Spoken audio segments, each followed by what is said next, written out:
The invitation sat on my desk, cream-colored cardstock with gold embossing, the same stationery my father had used to write my disavowalment letter 15 years ago. The irony wasn't lost on me. "Please join us for dinner at the Harrison family estate," it read. "Your presence is urgently requested." My assistant, Marcus, watched as I turned the invitation over in my hands. "Are you going to go?" I leaned back in my chair, looking out at the Manhattan skyline from my corner office. "What do you think, Marcus? After 15 years of silence, they suddenly want a family dinner." My name is Olivia Harrison, though I haven't used that last name since I was 22. Back then, I was just the rebellious older daughter who dared to question my father's business practices. Now, I'm Olivia Chin, CEO of Phoenix Industries, one of the fastest-growing technology companies in the world. And I just signed the papers to buy out Harrison Technologies, my family's failing company. "The merger documents are ready," Marcus said, placing a thick folder on my desk. "Everything's set for next week's board meeting." I nodded, still staring at the invitation. "Have you seen the latest numbers from Harrison Tech?" Marcus pulled up a tablet, scrolling through reports. "Stock's down 60% from last year. Your sister's latest product launch was a disaster. Rumors are they won't make payroll next month." Jessica, my perfect younger sister, who'd always done everything right in our father's eyes. The one he'd chosen to run the company, claiming she had the right temperament for leadership. The same sister who hadn't spoken a word in my defense when he'd thrown me out. "Book me a flight to Boston," I said finally. "Let's see what they want." The Harrison estate hadn't changed in 15 years. Same manicured lawns, same imposing stone facade, same sense of old money and older expectations.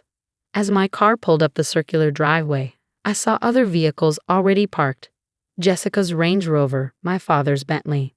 Marcus had insisted on having a car wait for me, just in case, he'd said. Smart man. The butler, not the same one from my childhood, opened the door before I could knock. "Miss Harrison," he greeted me formally. "Miss Chen," I corrected him. His eyes widened slightly, but he nodded. "Of course. My apologies, Ms. Chen. The family is waiting in the study." The study, where all important Harrison family decisions were made, where my father had told me I was no longer welcome in his house or his company. I straightened my Chanel jacket and followed the butler down the familiar hallway.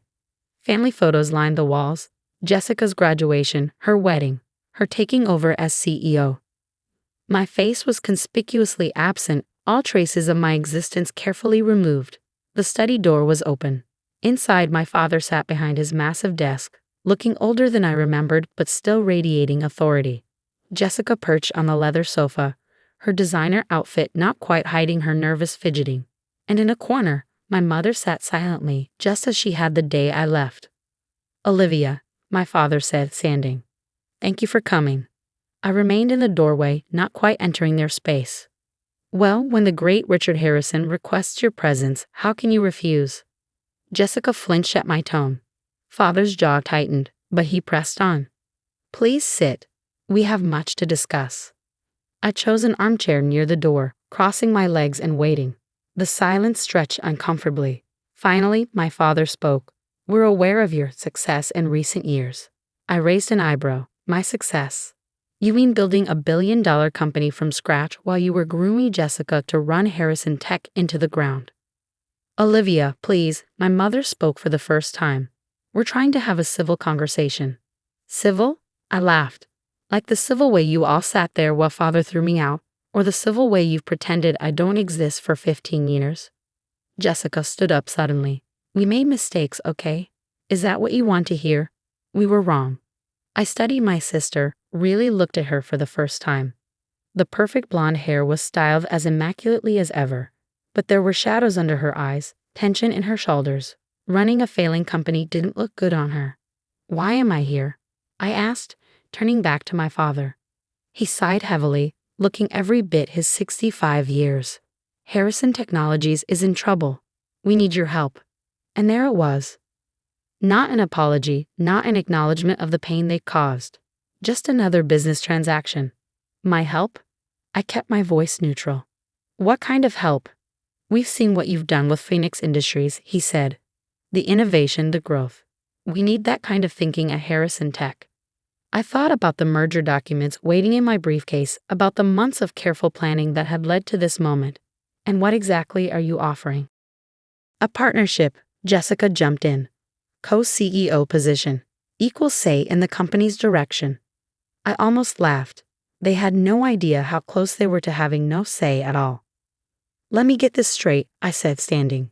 For 15 years, I was the family disappointment, the one who didn't understand business, the one who wasn't worthy of the Harrison name. But now that you're failing, suddenly I'm good enough. That's not fair, Jessica protested. Things are different now. Different? I turned to her. Different how? Because you failed at the job you were handed on a silver platter. Because you couldn't handle the responsibility you were so sure you deserved. Enough, my father's voice cracked like a whip. We're offering you a chance to come home, Olivia. To be part of the family again. I reached for my briefcase, pulling out the merger documents. That's a generous offer, Dad, but I have a counter-proposal. I placed the papers on his desk, watching as he picked them up. His face went pale as he read. What is this? The future of Harrison Technologies, I said calmly. Phoenix Industries has been buying shares through various subsidiaries for months.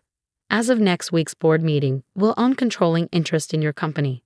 Jessica grabbed the papers from our father's hands, her eyes scanning frantically. This is impossible. You can't. Can't what? I asked. Can't outmaneuver the mighty Harrisons? Can't build something bigger and better than you? Can't take everything you thought was yours? My father stood up, his face red with anger. You planned this. All of it. No, Dad, you planned this. The moment you decided Jessica was more worthy of your trust, your love, your legacy, you set this in motion. I just learned from your example. We'll fight this, he threatened. We have lawyers. Yes, you do, I agreed. The same lawyers who helped me structure this deal. Turns out loyalty can be bought. Another lesson I learned from you. The silence in the study was deafening. My mother had gone completely still, her hands clasped tightly in her lap. Jessica looked like she might be sick. And my father, he just kept staring at the merger documents like they might somehow change if he glared at them long enough. The board meeting is next Tuesday, I said, standing up. I suggest you take the weekend to come to terms with this. Please, my mother finally spoke, her voice trembling.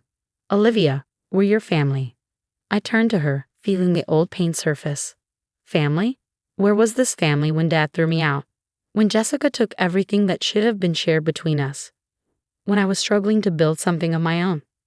You never needed our help, Jessica said quietly. Look at what you've built. I laughed, the sound sharp and bitter. You think Phoenix Industries happened by magic? I worked 18-hour days for years. I lived in a tiny apartment, ate ramen noodles, and pitched to every investor who would listen. And you know what kept me going? Knowing that someday I'd be strong enough to make you all see what you threw away. My father finally found his voice. So this is revenge. No, Dad, this is business. Isn't that what you always taught us? Never let emotions cloud your judgment. I picked up my briefcase. Harrison Technologies is failing. Phoenix Industries can save it. The fact that I get to do it, that's just, what did you use to call it? A fortunate business opportunity. As I turned to leave, Jessica caught my arm. Wait, what's going to happen to us? To our jobs? I looked at my sister, really looked at her. The golden child who'd had everything handed to her. Who'd never had to fight for anything in her life. For a moment, I almost felt sorry for her. That depends, I said. Are you willing to earn your position for once? Before anyone could respond, my phone buzzed. I glanced at the screen. Marcus, right on schedule. I have to take this, I said, stepping into the hallway. Marcus? How did the board calls go? Better than expected, he reported.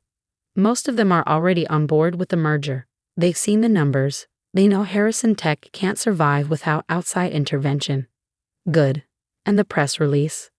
Ready to go after Tuesday's meeting. The business papers are already speculating about a possible buyout. Your father's mismanagement and Jessica's failed product launches have made it an easy sell. I ended the call and turned to find my mother standing in the doorway. You've thought of everything, haven't you? She asked softly. I had to, I replied. You all taught me that nothing less than perfection was acceptable. She flinched. We were wrong, Olivia. About so many things. Yes, you were. Is there any way to fix this? I studied her face, the same face that had watched silently as my father destroyed my life 15 years ago. Fix what, Mom? The company? The family? Some things can't be fixed. They can only be rebuilt, and rebuilding requires change. Back in the study, my father had moved to the window, staring out at the gardens where he'd once taught Jessica and me about the importance of the Harrison legacy. What are your terms? He asked without turning around. For the company? They're in the merger documents. For the family?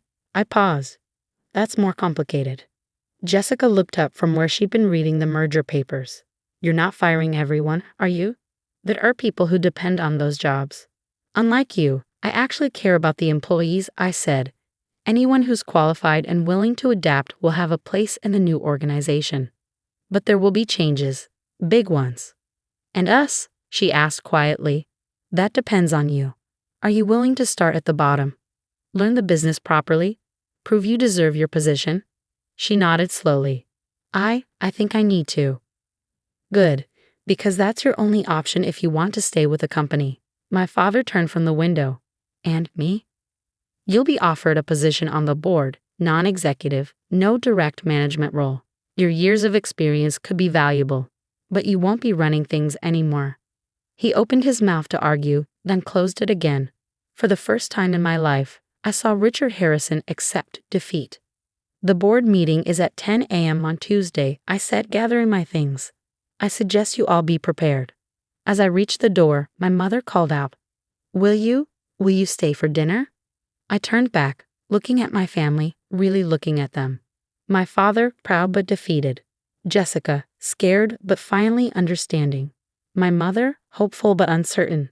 No, I said softly, not tonight. We have too much history for casual family dinners. But maybe someday. The next few days passed in a blur of meetings and preparations. Marcus kept me updated on the board members' responses. Most were enthusiastically supporting the merger, seeing it as their best chance to salvage their investments. On Monday evening, as I sat in my hotel room reviewing the final presentations, my phone buzzed with a text from Jessica. Can we meet? Just us? I considered ignoring it, but something made me respond. Lobby bar, 30 minutes. She was already there when I arrived, nursing what looked like a very expensive glass of wine. Thank you for coming, she said as I sat down. What do you want, Jessica? She took a deep breath. I wanted to say I'm sorry, not just for now, but for then. For not standing up for you when Dad threw you out. For taking everything without questioning it. For being exactly who they wanted me to be instead of who I should have been. I signaled the bartender for a drink. And you're just realizing this now? No, she admitted. I've known for years that I was in over my head. That I wasn't cut out for this. But I was too proud, too scared to admit it. So what changed? You did. Seeing what you've built, how strong you've become, it made me realize what real leadership looks like. I studied my sister, looking for any sign of manipulation. But all I saw was exhaustion and genuine regret. You know things can't go back to how they were, I said finally. I know, I don't want them to. I want to learn, really learn from the ground up. Will you teach me? The next morning, I stood before the Harrison Technologies Board of Directors, my father and sister seated among them. As I presented Phoenix Industries' vision for the merged companies, I couldn't help but appreciate the symmetry of the moment. 15 years ago, in this same room, my father had told me I wasn't worthy of the family business. Now I was showing him exactly what he'd thrown away. The vote was unanimous. By noon, Harrison Technologies was officially part of Phoenix Industries. As the board members filed out, my father approached me. You've won, he said simply. This isn't about winning, Dad. It's about fixing what's broken, in the company and maybe, eventually, in the family. He nodded slowly. I underestimated you. I was wrong. Yes, you were. The question is, what are you going to do about it now? He straightened his shoulders, and for a moment, I saw the man who had once taught me about business before pride and prejudice had poisoned everything. I'm going to watch my daughter run the company I should have trusted her with 15 years ago, he said, if she'll let me. It wasn't an apology, not really, but it was a start. 6 months later, I sat in what had once been my father's office, now my secondary workspace when I was in Boston. Jessica was presenting her analysis of a potential new product line, work she'd done from the ground up, starting as a junior analyst. The market research suggests a strong demand, she concluded, but we need to address these production challenges. I watched my sister confidently handle questions from the team, showing a grasp of details she'd never bothered with before. She was learning, growing, becoming the businesswoman she could have been years ago if she hadn't been handed everything too easily. After the meeting, she lingered behind. That went well, right? It did, I agreed. You've come a long way in 6 months. Thanks to you, she said quietly, for giving me a chance I probably didn't deserve. Everyone deserves a chance to prove themselves, Jessica. Even spoiled little sisters who take 15 years to grow up. She laughed, a real laugh, not the artificial one she perfected for society parties. Mom asked me to remind you about Sunday dinner. I've been to exactly 2 family dinners in the past 6 months. They were still awkward, still heavy with unspoken words and lingering hurt. But they were also something else, a beginning. Tell her maybe, I said. I have a lot of work to do. You always have a lot of work to do, Jessica pointed out. But maybe that's not all there is to life.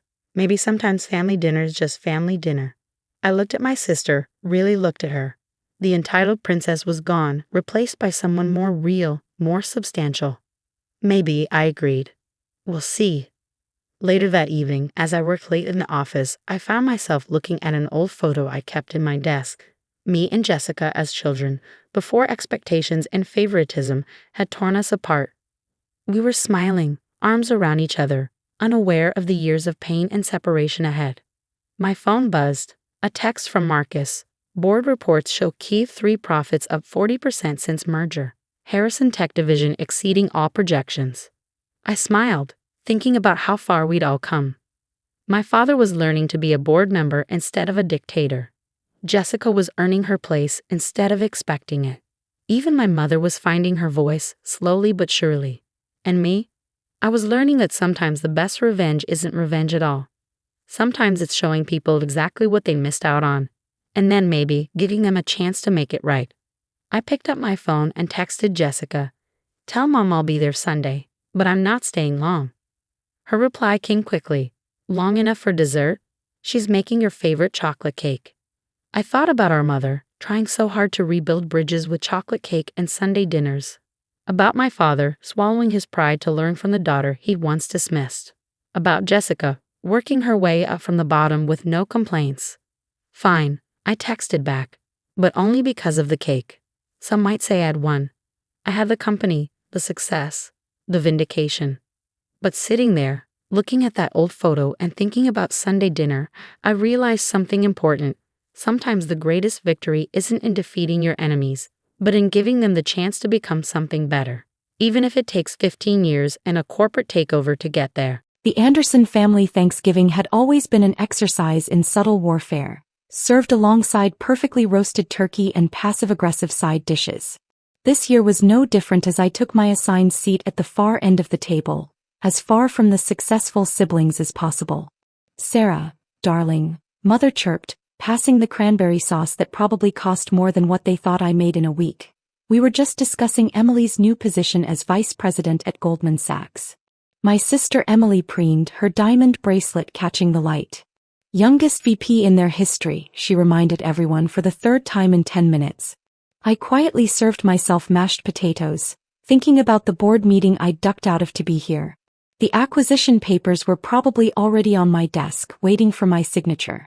"And Thomas's new tech startup just secured another round of funding," Father announced, nodding to my brother. $200 million. "Impressive, son." Thomas smirked. "That's what happens when you actually understand business, not just play with computers all day." I took a sip of water, thinking about the algorithm currently rewriting his company's entire market strategy. He just didn't know it yet. Speaking of which, Emily turned her perfect smile my way. "Still doing your little computer work, Sarah? What is it again? Tech support?" "Something like that," I murmured, checking my phone discreetly as it buzzed. "Another billion in silent acquisitions complete.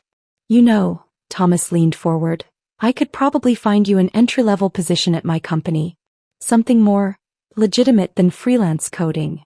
Mother sighed dramatically. "We just worry about you, dear. All that time alone with computers, no real career path. My secure phone vibrated against my ankle. Right on schedule. The mail's here, announced Maria, our housekeeper who'd been watching the scene play out for years. She handed Father a stack of envelopes, including the latest Forbes magazine. Oh look, Emily pointed at the cover. Another tech billionaire profile. Thomas, maybe that'll be you next year. Father started to flip through the magazine, then froze. The cranberry sauce spoon clattered against fine china as his hand began to tremble. What is it, dear? Mother asked, noticing his sudden pallor.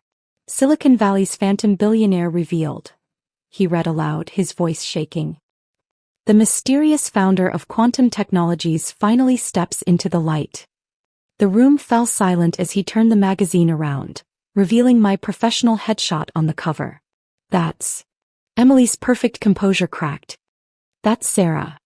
With a net worth estimated at $17 billion, Father continued reading, his voice growing faint.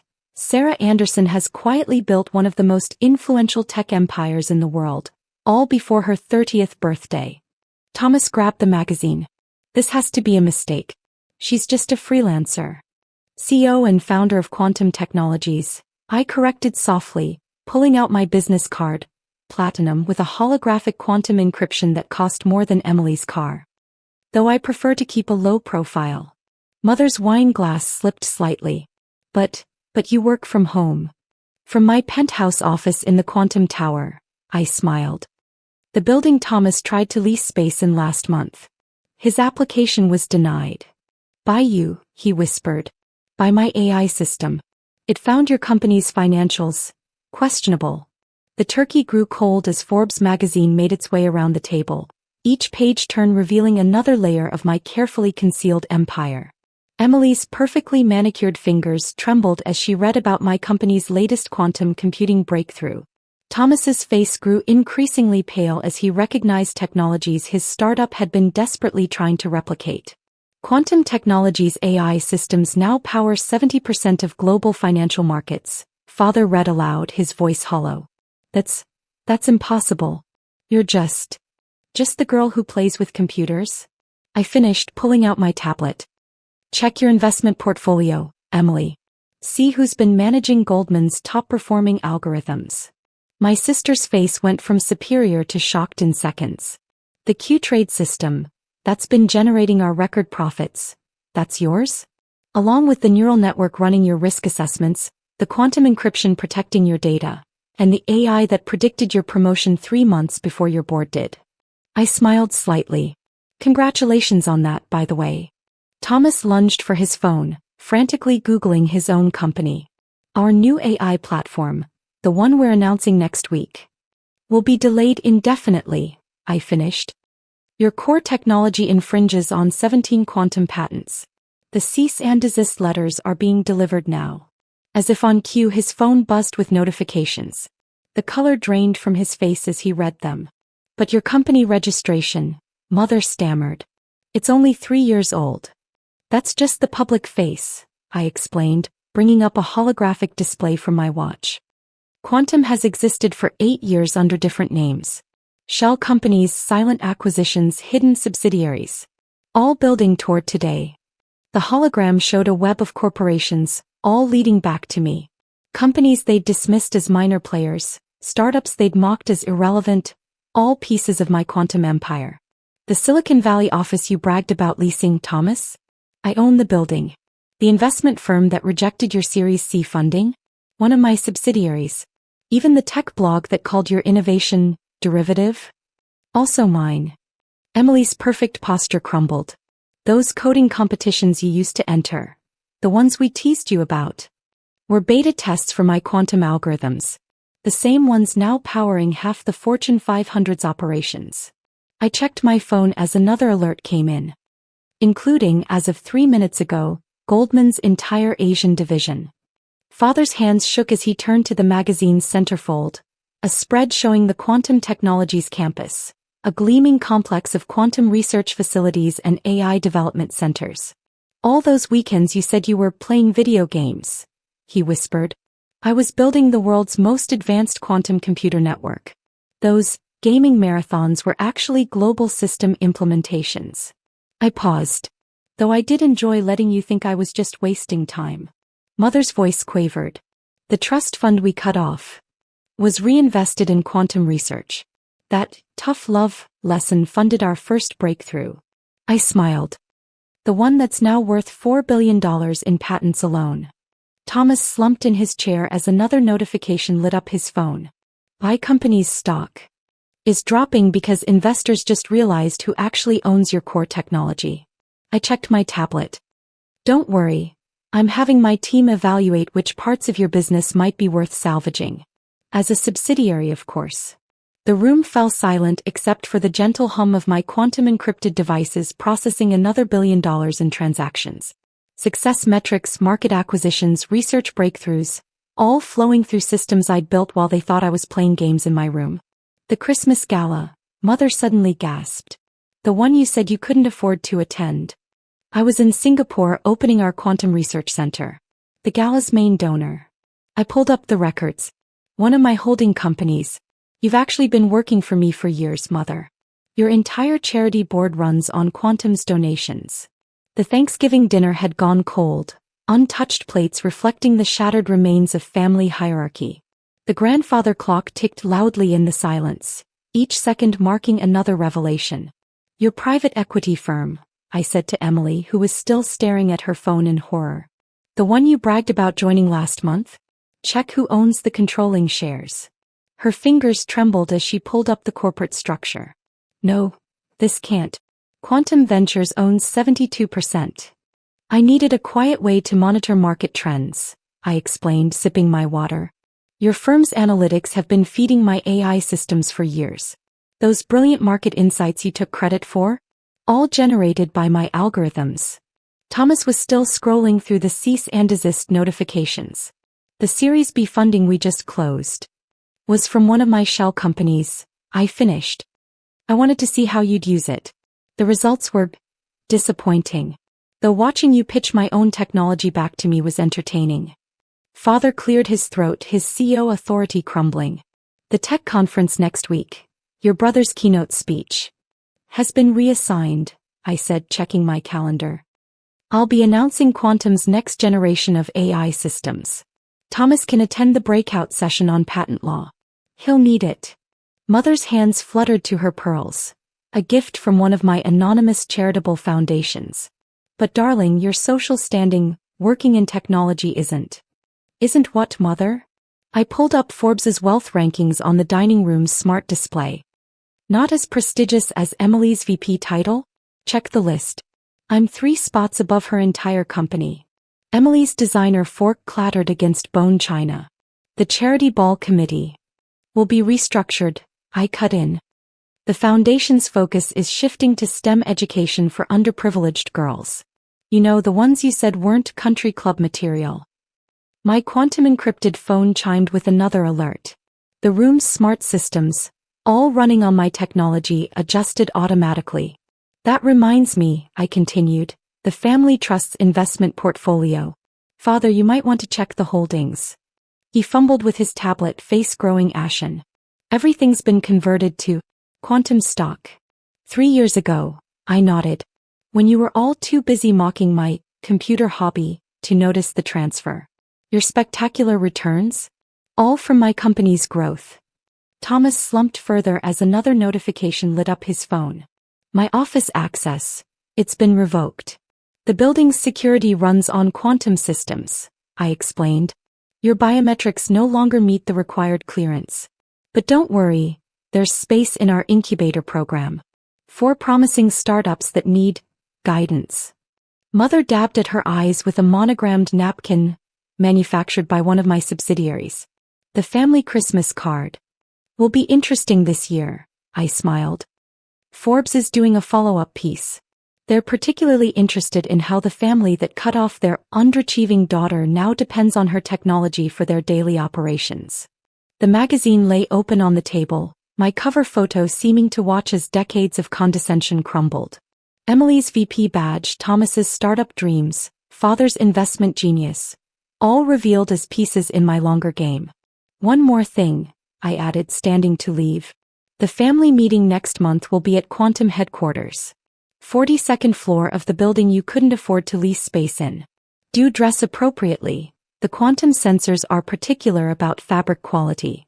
As I walked to the door, Father found his voice.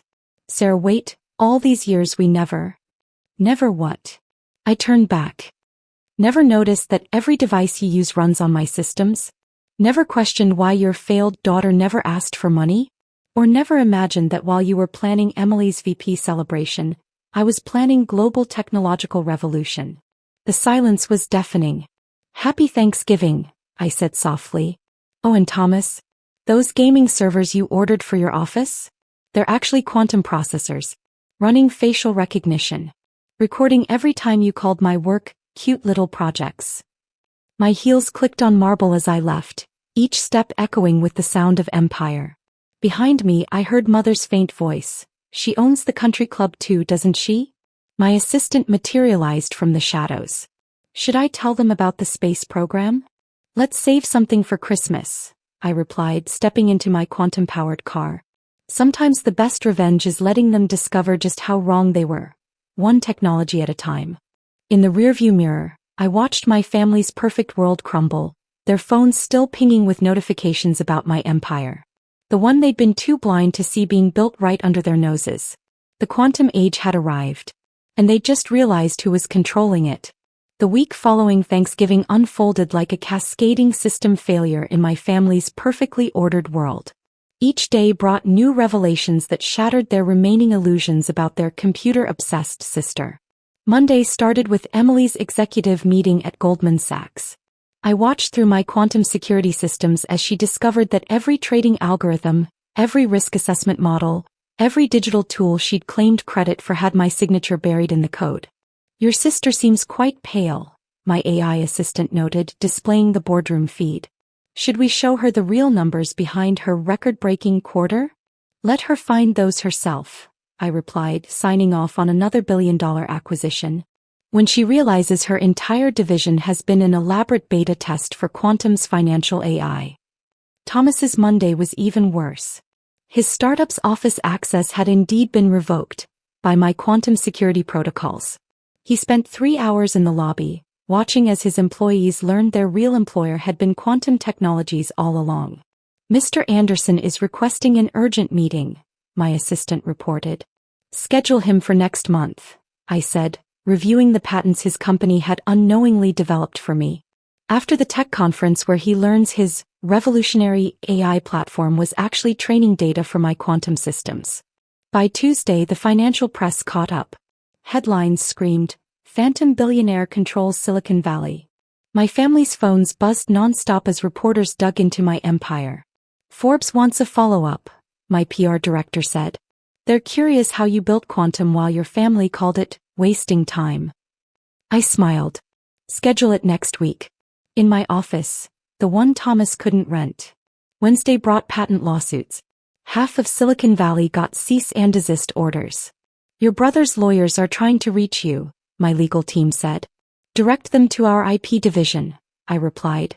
They've documented his borrowed innovations for 3 years. Thursday hit Mom. Her charity board discovered every gala and fundraiser was run by her unsuccessful daughter. Her country club access has been adjusted, my assistant noted. Success should be earned, not inherited, I said, watching security feeds guide her to the service entrance. Friday came for Dad. Clients fled his investment firm to Quantum's division. His algorithms looked primitive next to my quantum systems. His servers are, my CEO said, running at 2% efficiency. I designed them that way, I finished. The family group chat went silent. Emily's VP access downgraded. Thomas's startup value collapsed. Dad's strategy's obsolete. The tech conference begins Monday, my assistant reminded me. I checked their clearance levels. Basic. Restricted. Supervised. No quantum areas. Perfect, I said. They'll watch from the back as I announce Quantum's next revolution.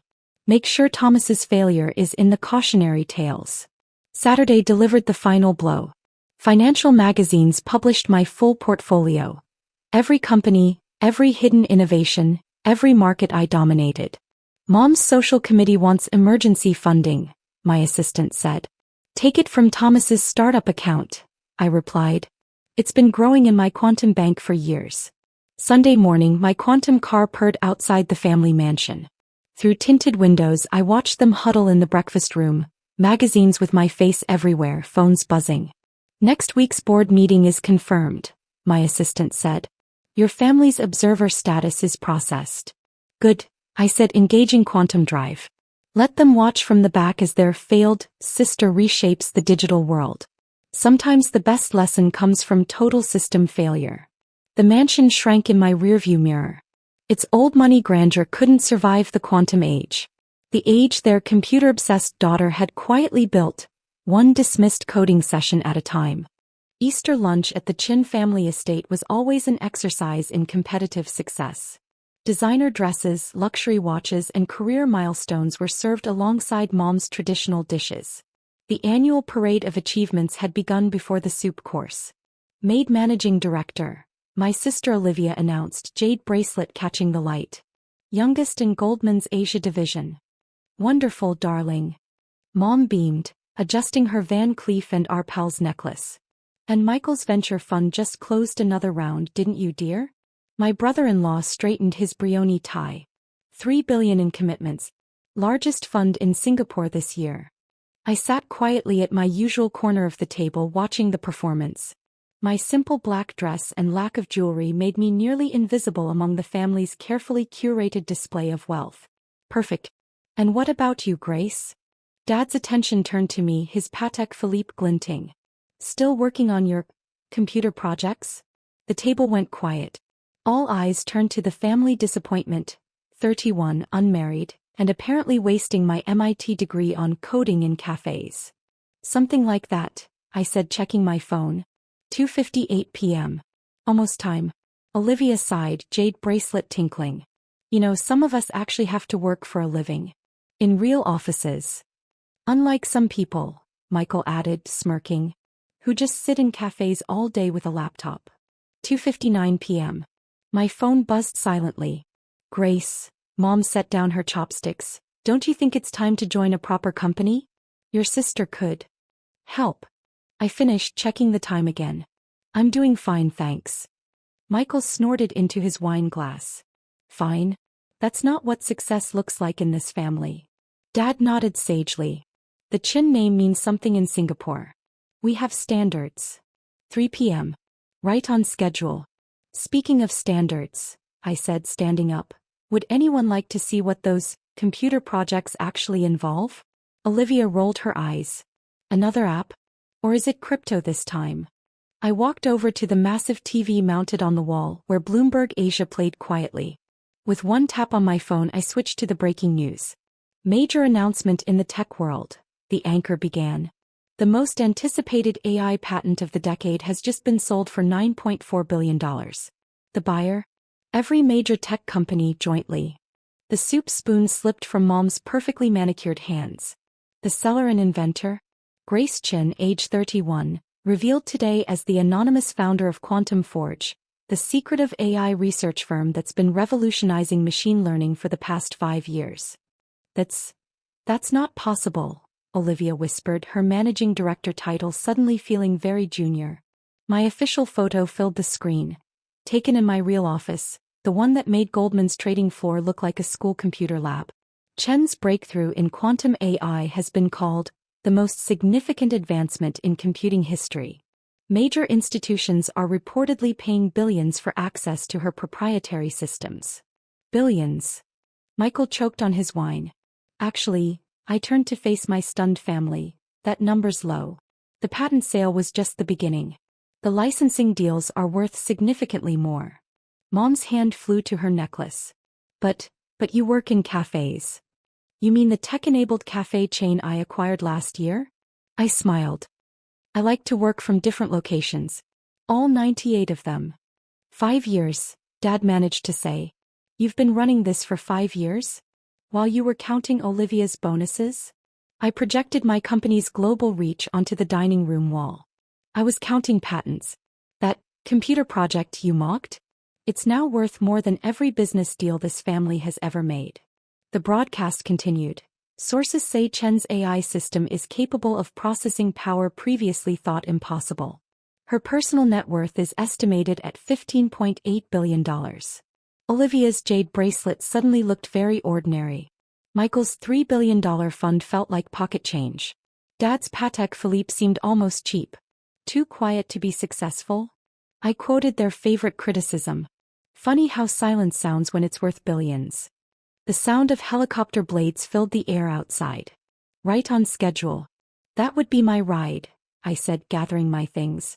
Board meeting in Tokyo. We're announcing some interesting acquisitions tomorrow. Michael, you might want to check which venture funds. A sleek black helicopter appeared over the manicured garden, my company's quantum processor logo gleaming on the side. The AI cores that had made me billions hummed quietly, casting a blue glow through the dining room windows. Wait. Olivia stood, her designer dress rustling. You can't just drop this bombshell and leave? I smiled, watching as my security team materialized in the doorway. Surely I can. And I have a quantum AI worth more than this entire neighborhood to catch. The traditional dishes grew cold on the table, forgotten like all their assumptions about their quiet daughter who played with computers. Oh, and Dad. I paused at the door. That Patek Philippe you're so proud of? He touched his watch reflexively. What about it? The AI that authenticates luxury goods? It's mine. You might want to check if that's really a Patek. His face went pale as he stared at his wrist. Grace Elizabeth Chin. Mom's voice carried over the helicopter's hum. You will sit down this instant and explain yourself. I turned back, savoring the moment. The traditional Chinese dishes lay forgotten as my quantum-powered helicopter cast shadows across our family's prized Lunar New Year tablecloth. Explain myself? I picked up the jade teacup Mom always bragged about. Like how this priceless Ming Dynasty cup is actually a reproduction? My AI authentication system flagged it last year. Mom's face went ashen. That's impossible. The auction house certified. The auction house uses my technology now. I set down the cup. Just like the banks use my AI for fraud detection. How's that going, Michael? My brother-in-law's perfect composure cracked. What do you mean? Your fund's algorithmic trading system? I pulled up holographic data streams. It's powered by my AI. Every trade, every analysis, every decision, all running through my quantum processors. Olivia's Goldman Sachs pride made one last attempt. Our systems are proprietary. Are they? I smiled, expanding the hologram. Check your phone. Your CEO is probably calling right now. On cue, her phone buzzed. The color drained from her face as she read the message. That's right, I continued. Goldman's next generation AI? It's licensed from Quantum Forge. You've basically been working for me this whole time. The Bloomberg broadcast deepened the wound. Chen's quantum AI systems are reportedly integrated into 90% of global financial institutions. Sources say her technology is decades ahead of competitors. Decades ahead, Dad muttered, still staring at his potentially fake Patek Philippe. All those times you asked about our investment strategies. I was monitoring my system's performance, I nodded. Though, monitoring might be the wrong word when you own the entire infrastructure. The dining room wall displayed my empire's reach, AI cores spanning continents, quantum networks reshaping global finance, authentication systems that made their luxury items look questionable. But you never showed any interest in success, Mom whispered, touching her Van Cleef and Arpels necklace uncertainly. Interest? I laughed. Like when you were interested in my quantum computing presentation. The one you skipped for Olivia's charity gala. I pulled up old family chat messages. Real success means working in an office. When will you join the actual business world? At least Olivia understands ambition. While you were sending these, I projected my company's latest valuation. I was building the system that now powers your actual business world. Every transaction, every authentication, every digital decision, it all runs through my quantum AI. Michael's phone started ringing. The funds board, he whispered. Probably about tomorrow's announcement. I checked my watch. Quantum Forge is consolidating its financial partnerships. Only the top firms will retain access to our systems. His $3 billion fund suddenly seemed very precarious. Your annual returns? I continued. My company's AI generates that in processing fees every few minutes. Dad stood up, banker's instincts finally engaging. Surely we can discuss some kind of family arrangement. Like the arrangement you suggested to my early investors? I pulled up more records. Those calls warning them about my hobby project? They're all my employees now. The ones who listened to you missed out on about 10,000% returns. The security team's quantum earpieces pulsed with incoming messages. Tokyo was waiting. But let's talk about success. I activated another holographic display showing my personal portfolio. Since you're all suddenly so interested in my career. Darling, Mom tried again, we always wanted you to succeed. Really? I enlarged a particular transaction. Like when you refused to back my first patent. It sold for more than this house is worth. Actually, I checked my phone, I just bought this entire street. The property deed transferred this morning. This street. Olivia's voice cracked. But this is the most exclusive address in Singapore. Was the most exclusive, I corrected. Now it's just another Quantum Forge property. Speaking of which, your new lease terms will arrive tomorrow. The security team moved forward. Miss Chin, Tokyo trading opens soon. Of course, I gathered my things. Oh, and Olivia. About that managing director title you're so proud of. She looked up, mascara slightly smudged from stress. My AI handles most of those responsibilities now. You might want to update your LinkedIn. While you still have a job. One final thing, I said, turning back as my security team paused.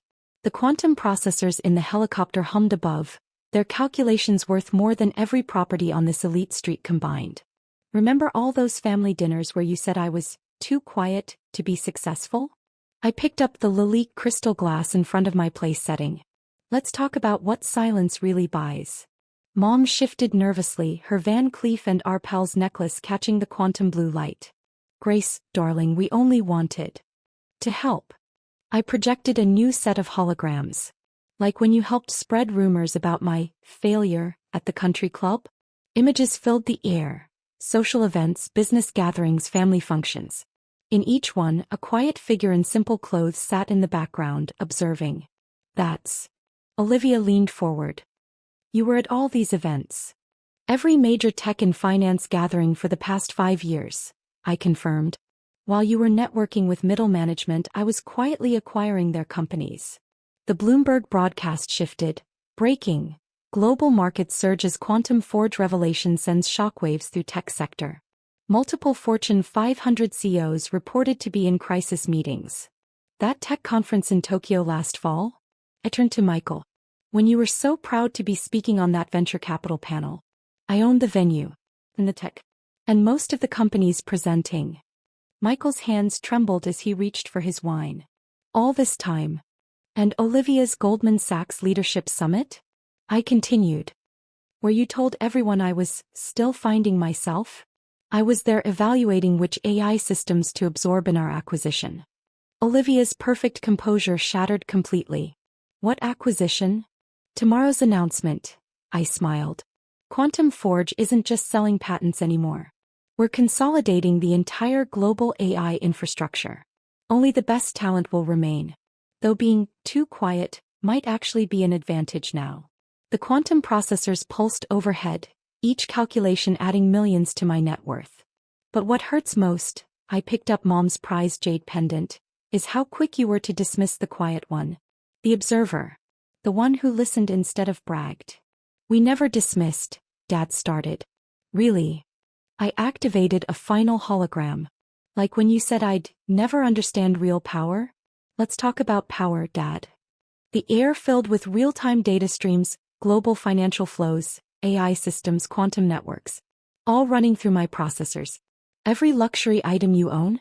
Authenticated by my AI. Every trade your banks make? Powered by my quantum cores. Every digital transaction in Asia? Running through my systems. The security team's earpieces pulsed again. Tokyo couldn't wait much longer. You know what I learned from this family? I surveyed their shocked faces.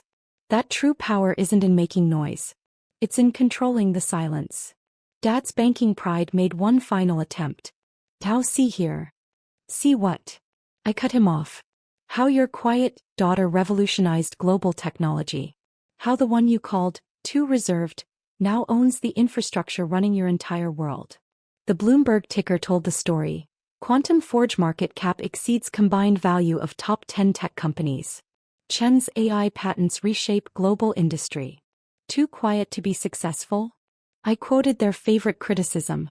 Funny how silence sounds when it's worth $15 billion. Though that number's already outdated. I pulled up my real-time net worth. Olivia's jade bracelet slipped from her wrist as she saw the figure. That's impossible, she whispered. Impossible.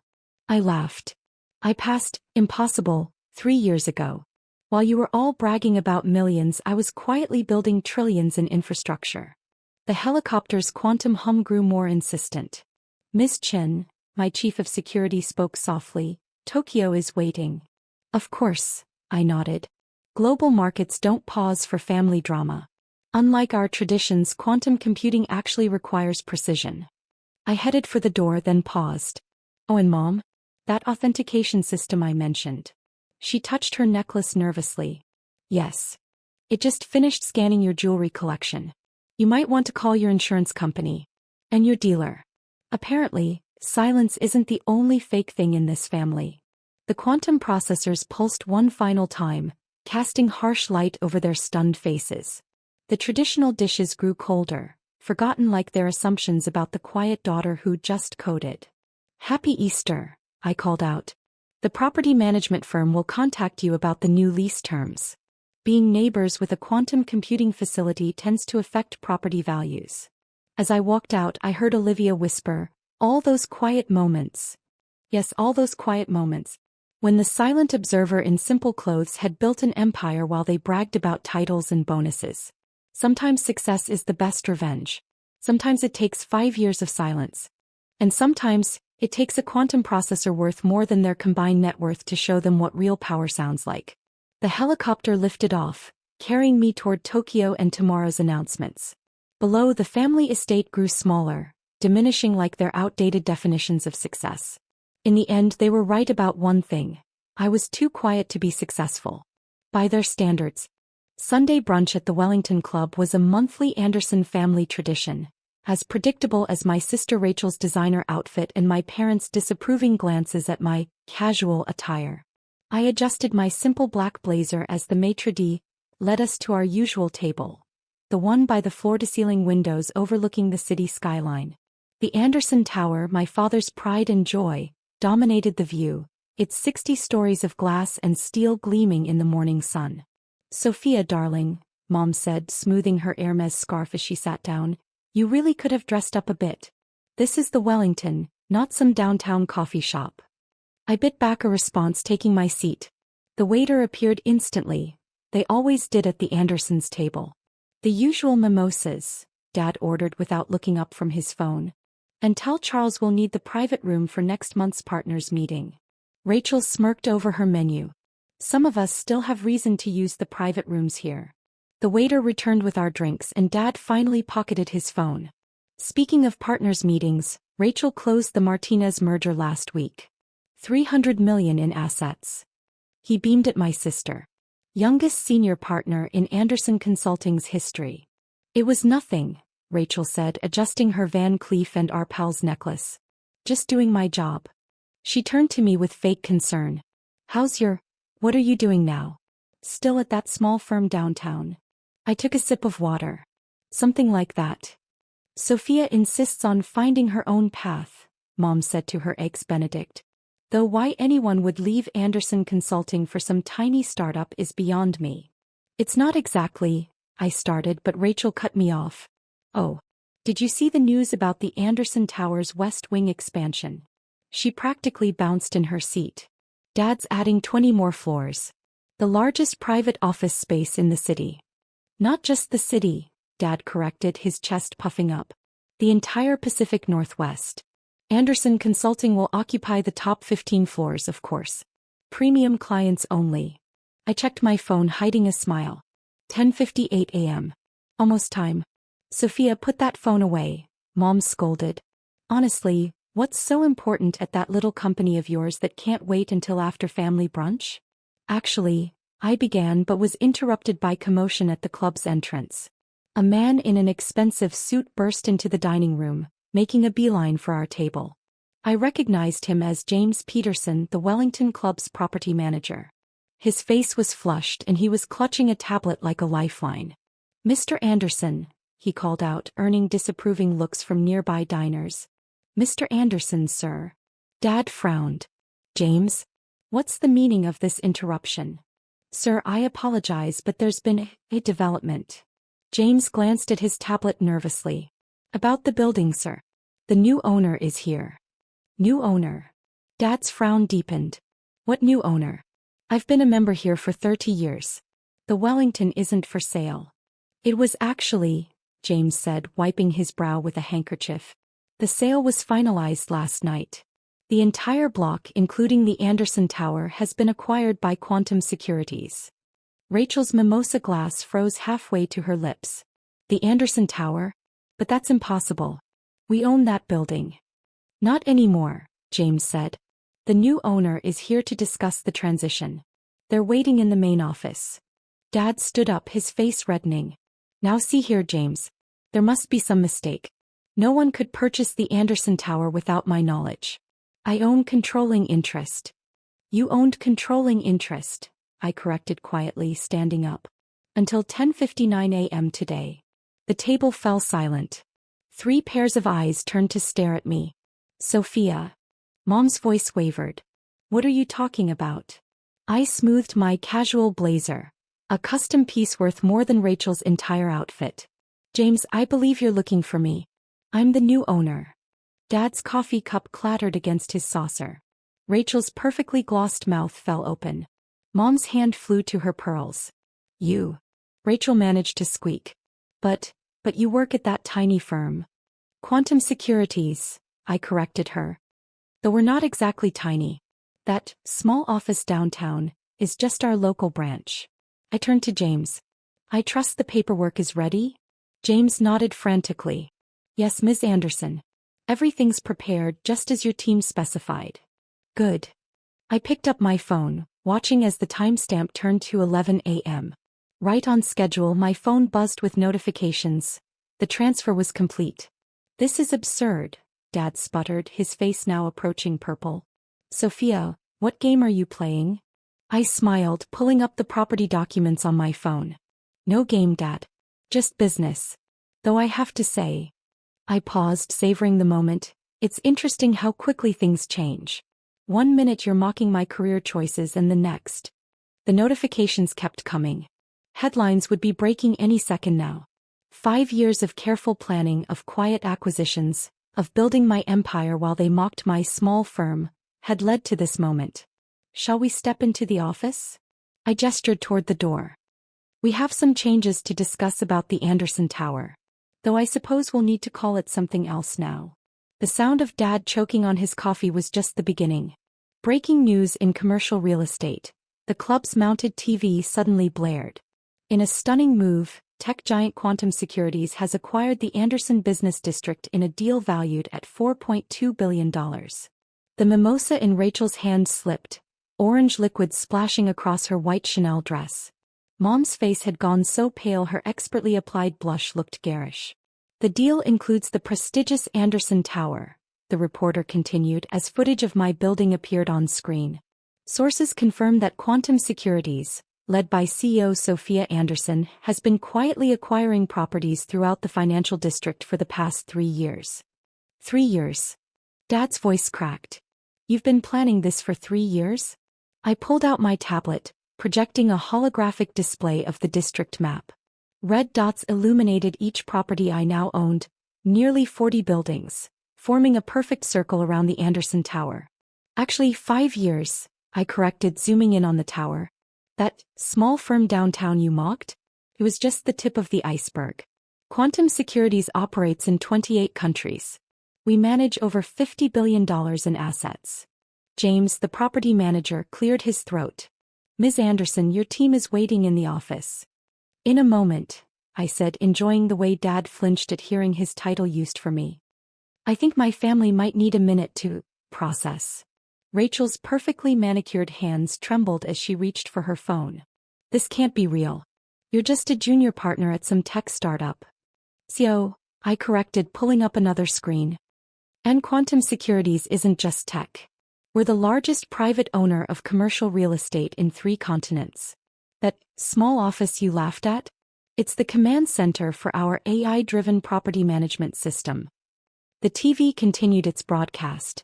This acquisition marks the largest real estate deal of 2025. Quantum Securities plans to transform the district into a smart business hub, featuring their revolutionary quantum-powered infrastructure. But the partners' offices, Dad stammered. Our clients will be receiving new lease terms shortly. I finished, checking my watch. Though I suppose I should mention, your rent is tripling next month. Premium clients only, right, Dad? Mom finally found her voice. Sophia, this is your family's legacy you're tampering with. Legacy? I laughed, the sound echoing through the now silent dining room. Let's talk about legacy. I pulled up a series of emails on the holographic display. Every dismissive message, every mocking comment about my career choices, every time they belittled my little tech job. Remember this one, Rachel? I highlighted an email. Sorry sis, can't make your office opening. Some of us have real jobs to do. That office opening? I was inaugurating our Tokyo headquarters. The color drained from Rachel's face as more emails appeared. Or this gem from Dad. Time to stop playing with computers and join the real business world.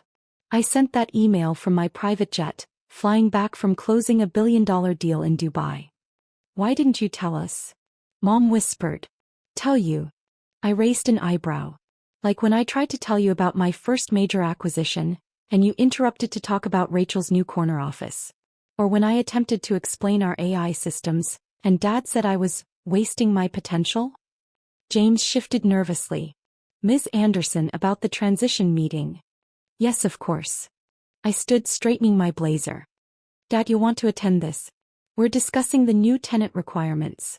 I hear Anderson Consulting might not meet the new financial thresholds. Dad's face went from pale to red. You wouldn't dare. No. I pulled up another document. Like you wouldn't dare try to pressure my early investors to pull out? Or spread rumors about my company to your banking friends. The room had become eerily quiet, other diners openly staring at our table. On the TV, footage showed my global headquarters, a stunning glass structure that made the Anderson Tower look like a relic. The security team will escort you to the office, I said, nodding to the suited men who had materialized by our table. Oh, and Rachel, you might want to change first.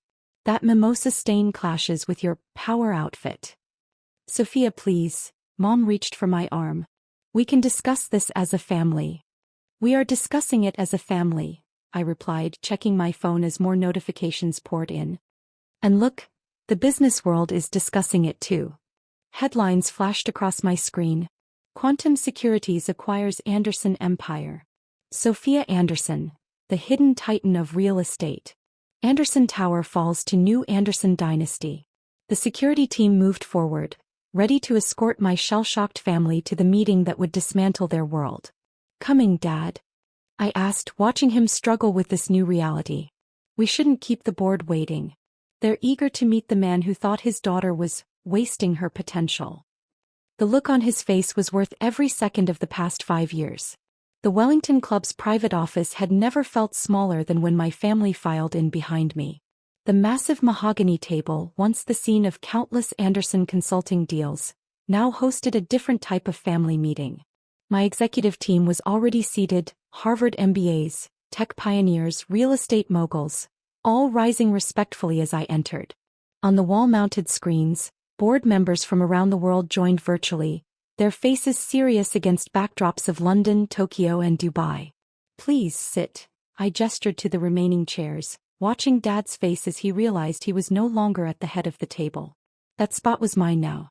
Rachel smoothed her stained dress, trying to maintain composure. Mom's hands wouldn't stop trembling.